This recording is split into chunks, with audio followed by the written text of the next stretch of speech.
Hola amados hermanos y hermanas en Cristo Jesús, Señor nuestro. Les doy la bienvenida a este estudio de hoy, en la voz de nuestro hermano, José Luis Carrera, para traernos la palabra de verdad, del Evangelio eterno de Cristo Jesús, y prepararnos para la venida del Señor. No olviden suscribirse y dar un me gusta y compartir el estudio, para que más personas puedan prepararse para el Señor. Dios les bendiga, gracias. La grabación de este estudio se llama ¿Qué debe tener en mente un cristiano? Primera de Timoteo, capítulo 1, del 3 al 12. Dice aquí, es palabra de nuestro Señor Dios, y dice Pablo, ¿cómo te rogué que te quedaras en Éfeso cuando fui a Macedonia, para que mandaras a algunos que no enseñen diferente doctrina, ni presten atención a fábulas y genealogías interminables, que acarrean disputas, más bien que edificación de Dios que es por fe? Así te encargo ahora, pues el propósito de este mandamiento es el amor, nacido de un corazón limpio y de buena conciencia y de fe no fingida, de las cuales cosas desviándose algunos se apartaron a vana palabrería, queriendo ser doctores de la ley sin entender ni lo que hablan ni lo que afirman. Pero sabemos que la ley es buena si uno la usa legítimamente, conociendo esto, que la ley no fue dada para el justo, sino para los transgresores, para los pecadores y desobedientes, para los impíos y pecadores, para los irreverentes y profanos, para los parricidas y los matricidas, para los homicidas, para los fornicarios, para los sodomitas, para los secuestradores, para los mentirosos y perjuros, y para cuanto se oponga a la sana doctrina, según el glorioso evangelio del Dios bendito, que a mí me ha sido encomendado. Doy gracias al que me fortaleció, a Cristo Jesús nuestro Señor, porque me tuvo por fiel, poniéndome en el ministerio. Amén. Culpen. Bueno, buenos días, noches, tardes, amados hermanos en Cristo Jesús, Señor nuestro. Que el Todopoderoso y Eterno Dios, nuestro Padre, bendiga grandemente a quien escuche y haga lo que su mandamiento expresa, por medio de sus escogidos y enviados a su pueblo para corregir las malas interpretaciones de la verdad dada por Dios, y edificar en fe a su pueblo en fe verdadera y no imaginación, de la cual imaginación forman algunas doctrinas corrompidas, tomando la verdad del Evangelio o del verdadero mensaje de Dios dado a los profetas y apóstoles del Señor, tomando de ellos una palabra o expresión con algunos significados diferentes y haciéndolos a favor de su doctrina falsa. Pero nosotros, a los que Dios ha mandado a enseñar estas cosas y preparar a un pueblo para el glorioso regreso de nuestro Señor, tomamos referencias ciertas de estos profetas y apóstoles verdaderos para verificar todo tipo de doctrina errada, ya sea por intención de malignos o por hombres corruptos de corazón, que no se conformaron con que Jesús nuestro Señor haya padecido en la cruz hasta la muerte para salvación de ellos, sino que también envaneciéndose en su ambición se cegaron como Judas, quien vendió al Señor, y por ganancias deshonestas engañan al pueblo diciendo, Dios me envió, Dios me ungió, Dios me habló y me dijo, ve y haz tal cosa.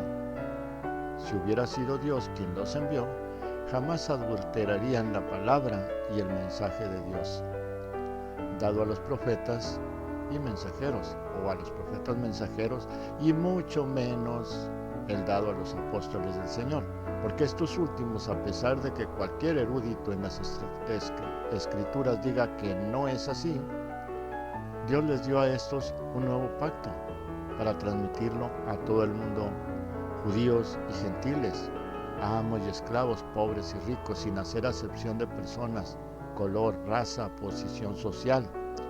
¿Qué pues decimos? ¿Que a los que corrompen la palabra de Dios el Señor los premiará con el reino? De ninguna manera. Antes el Señor les dirá como está escrito, apártense de mí, obradores de maldad. Eso lo leemos en Mateo capítulo 7, versos del 21 al 23. Dice ahí, no todo el que me dice Señor, Señor, entrará en el reino de los cielos, sino el que hace la voluntad de mi Padre, que está en los cielos.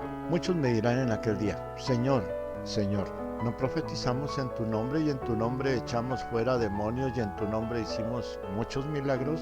Y entonces les declararé: nunca los conocí, apártense de mí, hacedores de maldad. Amén. Y ciertamente los que siguen a tales hombres y los idolatran irán con ellos a gran tribulación y castigo. Ay de ellos por no conocer al que por ellos fue muerto en una cruz. Bien, nuestro estudio de hoy, o enseñanza o prédica, como guste usted llamar esto, mi hermano o hermana, es de las cosas que un cristiano debe tener siempre presentes en su mente, o presente en su mente. Y comenzaré por decir la primera cosa, que jamás debe quitar de su mente y de su pensamiento y repetirla al menos cada día. Es el primer mandamiento de Dios. Y este conocimiento, oiga y entienda, Dios existe. O sea, lo primero que debe poner en su mente es el primer mandamiento. Y luego esto. Por eso dije, oiga y entienda, que usted tiene que decir por lo menos un día, todos los días: Dios existe, y existe porque existes tú. Existe el mundo, existe el universo. O sea, porque yo existo, para que me entienda. Porque tú existes, porque existe el universo. Todo lo que se ve y lo que no se ve fue creado por Dios, que es la existencia de todo lo que existe. Dios es la existencia misma, visible e invisible. Por eso podemos entender que Él está en todo lugar, porque el lugar mismo existe, porque Dios lo creó. Entonces podemos decir con seguridad que Dios existe, y es. Porque si Él no existiera, nada existiría, nada tendría ser, no habría nada. Él es Dios, existe, es y está, porque está en cada cosa, en cada nube, en cada respiro, en cada estrella, en cada roca, en cada rincón o espacio abierto. Está en la luz, en el aire, en el agua, en cada elemento natural para nosotros. Él es la energía de cada átomo que se mueve o explota, de cada destello de luz, la que se ve y la que no vemos. Es la vida de cada ser que hay. Nada vive sin Él y nada existe sin Él. Esto hay que tenerlo en mente siempre. Bien, segunda cosa es: soy propiedad del Creador. Él es mi dueño, porque todo le pertenece a Él. Él lo hizo todo. Nada es por casualidad. La casualidad no existe. Existe la causalidad. No casualidad, sino causalidad. Algo causa que las cosas sucedan. Y ese algo es Dios, nadie más. Tengo vida por Él. Tengo vista por Él. Pienso por Él. Todo lo que soy o tengo es de Él. Si Él no me hubiera creado, yo no sería nada, no existiría. Así que me debo en todo a Él. Por eso debo ser agradecido, dando a Él las gracias cada mañana al despertar por un nuevo día, y al anochecer pedirle perdón por los errores cometidos en el día y agradecer que nos renueve las fuerzas cada día mientras descansamos, y agradecerle por todo. Ser agradecidos con Él es muy importante. Otra cosa: a quien no se ha bautizado, según Hechos 2:38, y sus pecados aún no han sido perdonados, pero que tiene la intención firme de hacerlo, también debe practicar desde ya el hacer esto. Porque aunque sus pecados aún están en él o ella, no quiere decir que no sean agradecidos con Dios. Pero más los que están en camino, y los que ya están en el camino de Dios, mucho más, pues ellos son más afortunados. La muerte ya no los sorprenderá con sus pecados encima, a menos que voluntariamente pequen de incredulidad y hagan lo malo. Por eso mismo, deben tener en mente siempre estas cosas: saberse ya seguros que están en Dios. Es la existencia misma del creyente. Saber uno que ya está en Dios es la existencia misma, o sea, la seguridad de que soy un creyente. Porque el creyente no existe sin Dios y su vida corporal estará más en riesgo. Primero, la oración es muy importante, la charla diaria con Dios. Nos acerca más a Él y nos protege de males diarios y nocturnos, o sea, de día y de noche, o escondidos de nuestra vista o entendimiento. Nunca deben de pensar ustedes que no pasa nada si hacen algo malo. Al contrario, deben de entender que los demonios nos atacarán día y noche, con toda clase de cosas. Pero las cosas más peligrosas y que más descuidamos son las tentaciones, que no se ven hasta que caemos en ellas. Por eso es muy importante tener esto en mente. Siempre estamos en peligro, porque un ejército de demonios nos acecha día y noche para acabarnos. Y el modo más fácil para ellos de hacerlo es tentándonos, para que pequemos. Así ellos no son culpables de nuestra caída. Ellos solo son culpables de poner lo que Dios dijo. No toques, no comas de eso, porque el día que comas de eso o lo toques, morirás. O sea, te ponen palabra de Dios y te la disfrazan. Y ustedes pensarán que estoy hablando solo del adulterio de una mujer o un hombre. No, estoy hablando del árbol de la tentación. Cuando tú comes de él o te juntas con él, te acercas a él, haces lo malo, sea lo que sea, pecas. Y la paga del pecado es muerte. Pues tu fe muere, tu confianza muere, la gracia para ti muere, Cristo para ti muere. O sea que ya no intercede por ti. Atención, no estoy diciendo que por algo simple Dios te abandonará o te abandona. Estoy diciendo que si se te hace costumbre pecar, llegará un día que cruzarás el límite y ya no hay perdón para ti. La misericordia se termina. Ahí, cuando cruzaste la raya, por exceso de confianza, que si lo consigues, o sea, si lo sigues haciendo, o sea, exceso de confianza, porque piensas que si lo sigues haciendo, Dios de todas maneras o de todos modos, por amor te perdonará. Pero se te olvida que Dios es amor, pero también es justicia. Y si te perdona a ti, entonces Dios está obligado a perdonar al diablo también. Ten cuidado con eso.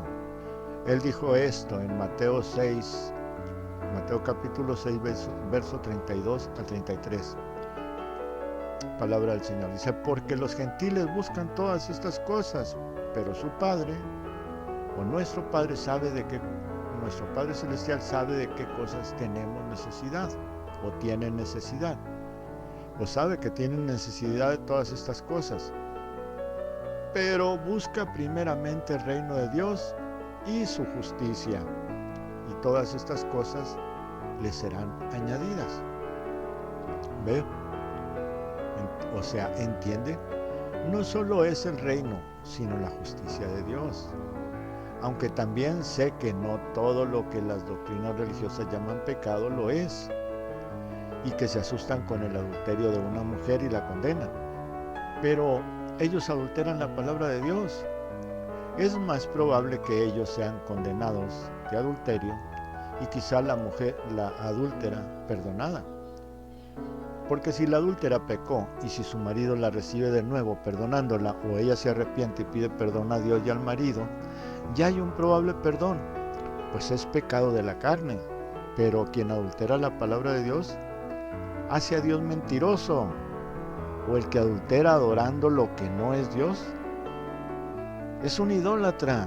Eso es pecado del espíritu y él no será perdonado, aunque se arrepienta.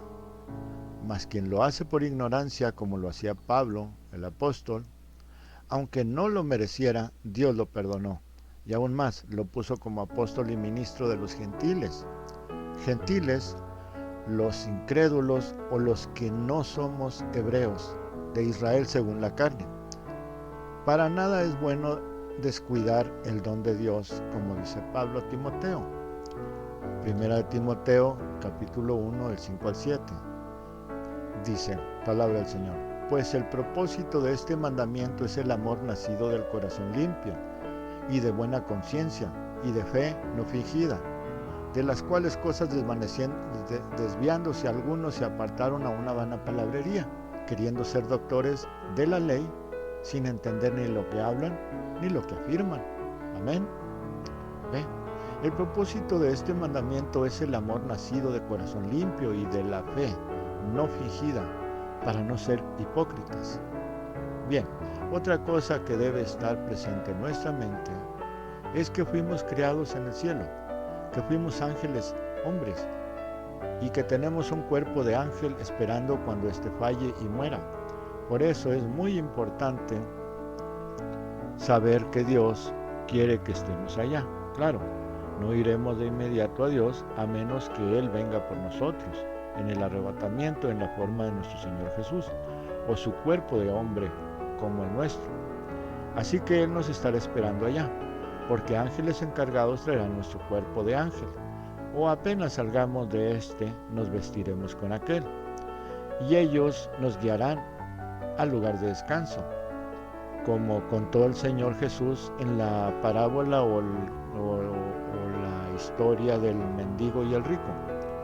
Eso lo encontramos en Lucas capítulo 16, versos del 19 al 31. Dice, bueno, bien, si quiere leerla completo, ese es el texto.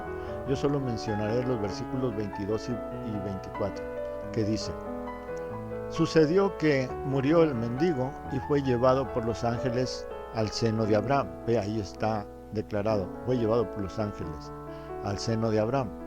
Y murió también el rico y fue sepultado, y en el Hades alzó sus ojos. Allí no se habla de que se fue llevado por los ángeles. Ponga atención a eso. Al Hades. Estando en tormentos, y vio de lejos a Abraham y a Lázaro en su seno. Entonces él, dando voces, o sea, gritos, dijo: Padre Abraham, ten misericordia de mí y envía a Lázaro para que moje la punta de su dedo en agua y refresque mi lengua, porque estoy atormentado en esta llama. Amén. Luego piensa uno en el infierno. Como ven, no miento en lo que digo. Ahí está claro. Dice, salimos de este cuerpo y somos llevados por ángeles al lugar de descanso. No dice que por ángeles al lugar de tormento, pero es de suponerlo. Aunque también es probable que lleven nuestro espíritu al tormento y estemos en esa cárcel donde el Señor Jesús fue cuando murió, para que vieran los atormentados que Dios no miente, que Él era el Mesías, el cual no esperaron. Bien, otra cosa que debe estar presente cada día en nuestra mente es el propósito para el cual Dios nos eligió de entre millones de personas. No es porque somos buenas personas o porque lo ganamos. Es solo por misericordia que Él nos escogió allá, cuando estábamos aún fuera de esta tierra, cuando la tierra aún ni existía. Él nos eligió, Él tuvo misericordia de nosotros, porque el pueblo, Él pudo haber escogido miles mejores que nosotros, millones, pero Él te eligió a ti y a mí, de entre millones, por su pura voluntad. Eso es misericordia. No había nada en nosotros que lo inclinara a elegirnos, a nosotros. Solo fue su sublime gracia. Igual que cuando decidió acabar con el mundo antiguo, no había nada que detuviera su mano de destruir todo. Pero Noé halló gracia delante de él. Él vio a Noé y lo escogió solo por misericordia y gracia. Pero, ¿qué es misericordia?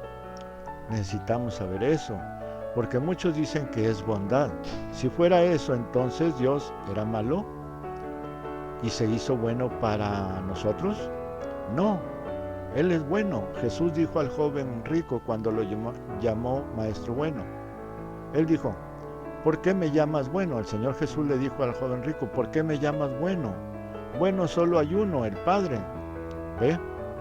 Pero mira esta escritura. Mateo capítulo 9, verso del 11 al 13 dice: cuando los fariseos vieron esto, dijeron a los discípulos: ¿por qué come su maestro con los publicanos y pecadores?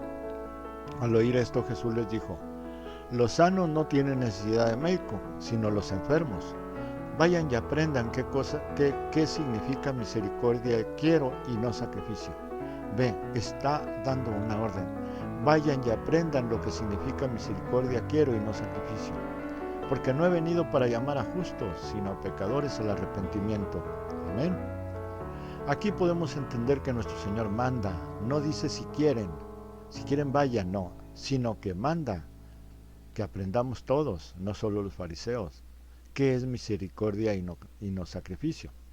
Bien, tengo que decir una cosa aquí que es verdad. Quizás 1 en 1.000.000 o menos no sabe siquiera qué cosa es misericordia, mucho menos sabrá qué es misericordia quiero y no sacrificio. Pues los pastores no enseñan eso. Y eso es un mandato, aprender qué cosa es misericordia y no sacrificio. Pero sí especulan que es ser bueno y nada más.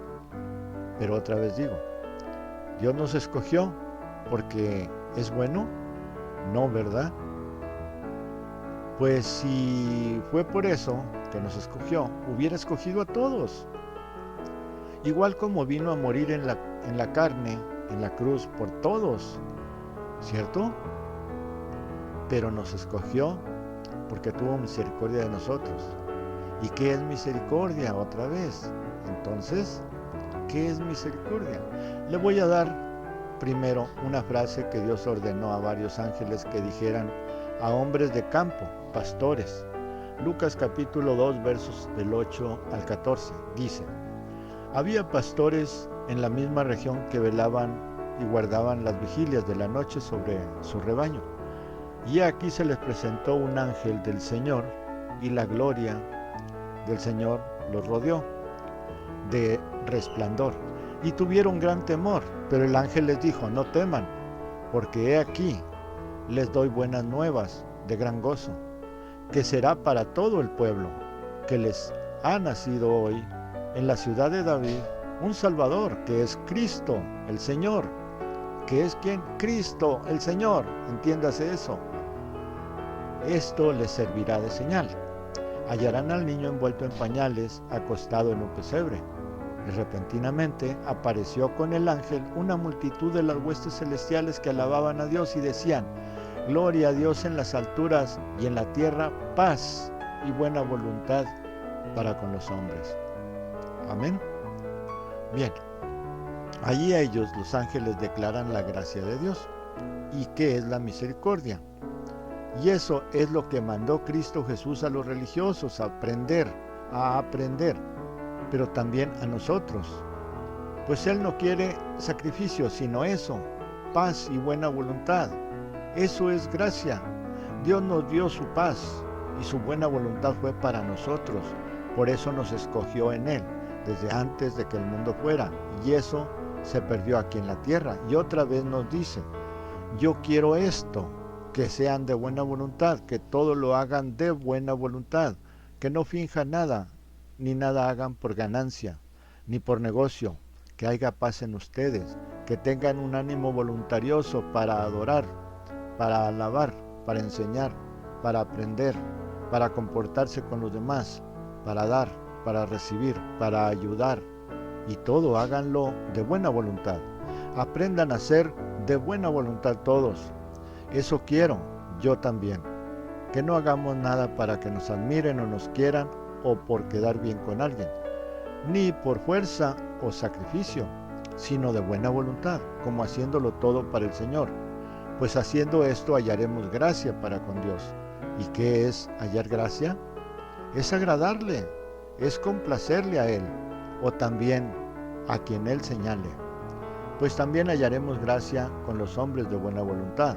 No es pues bueno olvidarnos de estas cosas, sino tenerlas en la mente siempre.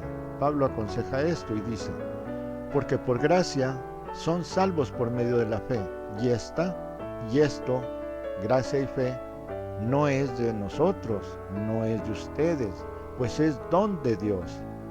No por obras, nadie hizo nada para recibirlo, ¿ven? Para que nadie se gloríe, para que nadie diga: pues yo hice esto, pues yo sané enfermos, pues yo prediqué el evangelio, no, pues yo hice esto otro. No, no es por eso. Así que entiéndase eso. Efesios, eso está en Efesios capítulo 2, verso del 8 al 9. Usted puede leerlo allí. Es pues importante la gracia, la paz y la misericordia en nuestra mente, porque eso afirma la fe, que significa la confianza de Cristo en nosotros, y afirma nuestra fe, nuestra seguridad en Dios. Otra cosa que debemos tener en la mente los cristianos es saber que no todo el que dice ser cristiano lo es. Aún en las líneas del mensaje de la hora solo son pocos los cristianos de verdad. Por eso es importante tener el sentido espiritual despierto, no la imaginación. Con la imaginación no se puede saber si un espíritu es de Dios o no lo es. No hay método científico para discernir, que quiere decir entender bien, saber, poder probar. No hay ni un método científico para discernir si un espíritu es de Dios o no lo es. Hay pistas, pero engañosas, y el diablo las conoce y las disfraza. Ejemplo, Jesús nuestro Señor dijo: por sus frutos los conocerán. Bien, hay personas que se dicen cristianas y son lobos disfrazados de ovejas. ¿Cómo se disfrazan?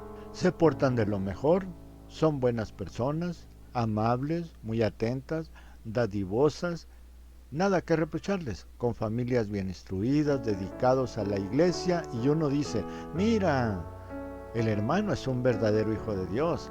Pues no, eso no lo califica como un buen cristiano.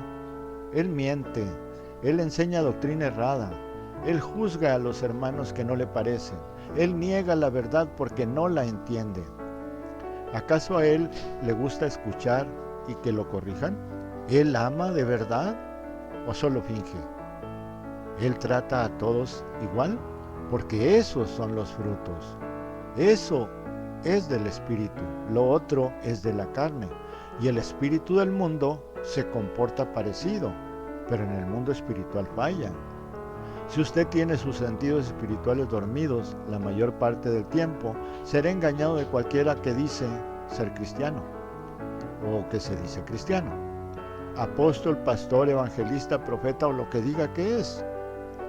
Por eso nos dice el Señor: levántate tú que duermes, despierta y te alumbrará Cristo Jesús. Recuerden la parábola de las 10 vírgenes, Mateo 25, del 1 al 12. Dice, palabra de Dios: entonces el reino de los cielos será semejante a 10 vírgenes que tomando sus lámparas salieron a recibir al esposo. 5 de ellas eran prudentes y 5 insensatas. Las insensatas, tomando sus lámparas, no tomaron consigo aceite, mas las prudentes tomaron aceite en sus vasijas juntamente con sus lámparas. Y tardándose el esposo, cabecearon todas y se durmieron. Y a la medianoche se oyó un clamor: aquí viene el esposo, salgan a recibirle. Entonces todas aquellas vírgenes se levantaron y arreglaron sus lámparas. Y las insensatas dijeron a las prudentes: denos de su aceite, porque nuestras lámparas se apagan. Mas las prudentes respondieron diciendo: para que no nos falte a nosotros y a ustedes, vayan más bien a los que venden y compren para ustedes mismas. Pero mientras ellas iban a comprar, vino el esposo, y las que estaban preparadas entraron con él a las bodas, y se cerró la puerta. Después vinieron también las otras vírgenes diciendo: Señor, Señor, ábrenos. Mas él respondiendo dijo: de cierto les digo, no las conozco. Amén. Hoy es ese tiempo, aquí estamos en ese reino de los cielos, y estábamos cabeceando. Y el atalaya, profeta mensajero, dio el grito, dio la prueba, las señales, que el novio viene. Ya ha comenzado la preparación. Despierten, el novio viene. Y el Maestro Jesús dijo a sus discípulos: vayan adelante y preparen la Pascua. ¿Recuerdan ustedes eso? Ya se está preparando. ¿Quieren venir a las bodas? ¿A beber el vino del pacto nuevo con el Señor Jesús? ¿En la mesa del Señor? Pues despiértate y prepárate, enciende tu lámpara con el aceite, que significa el Espíritu de Dios, y sea la luz de Cristo en tu lámpara, y sea la luz de Cristo tu lámpara, que significa tu cuerpo y tu mente, para que entres en las bodas. A las demás les dirá, no las conozco. No seas como uno de los que no estuvieron listos, hermano o hermana. Si no tienes voluntad de llegar, no te sacrifiques, pues dice muy claro, misericordia quiero y no sacrificio. De nada pues te servirá ser buen religioso, tú necesitas ser cristiano. Tu religión no hará nada por ti cuando la noche llegue. Tú que compras un poco de aceite, con ellos no te venderán de noche. Hoy Dios te está diciendo que estés preparado. Hallaste gracia y misericordia en su presencia, y no es cualquier cosa. Así que retén lo que tienes para que ninguno te quite la corona que el Señor te da. Sobre todo de lo que dije antes, que necesitas, lo más importante que no debes quitar de tu mente, esto: amor verdadero, no fingido, amor a Dios y de Dios en ti. Amor a Dios y de Dios en ti. Si el amor de Dios está en ti, no te será difícil lo demás. Dios nuestro Señor les bendiga y de lo que pidan para hacer, y les dé lo que pidan para estar listos para el día de su venida. Con amor, de su hermano José Luis Carrera Torres. Muchas gracias, hermanos y hermanas, por habernos acompañado en este estudio. Recuerden darle un me gusta y suscribirse a su canal, para que aquí se junten más águilas, y si pueden ayudarnos, debajo les hemos dejado número de teléfono y número de cuenta. Dios los bendiga.